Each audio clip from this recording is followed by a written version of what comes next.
অনেকের মতেই ভালোবাসার মানুষের কাছে বড্ড বেশি প্রেজেন্টেবল থাকতে হয়, কিন্তু আমার তা মনে হয় না।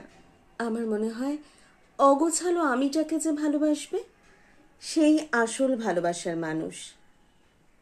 আমার চোখে যখন কাজল থাকবে না, আমার ঠোঁটে যখন থাকবে না লিপস্টিক, আমার চুলগুলো থাকবে অগোছালো, ঠিক ঘুম থেকে ওঠার পর আমাকে যেমন দেখতে লাগে, আমার ভালোবাসার মানুষ আমার সেই রূপটাতে মোহিত হবে। তাতে নাকি ফ্যান্টাসি নষ্ট হয়ে যায়।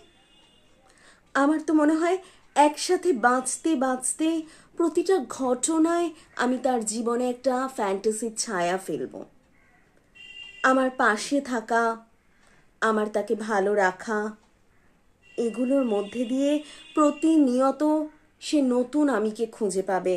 একটা করে ঘটনা ঘটবে আর সে সন্ধান পাবে আমার মধ্যে সেই আমিটাও লুকিয়েছিল। একটা করে ঘটনা ঘটবে আর আমি তার হাতটা শক্ত করে ধরে থাকব।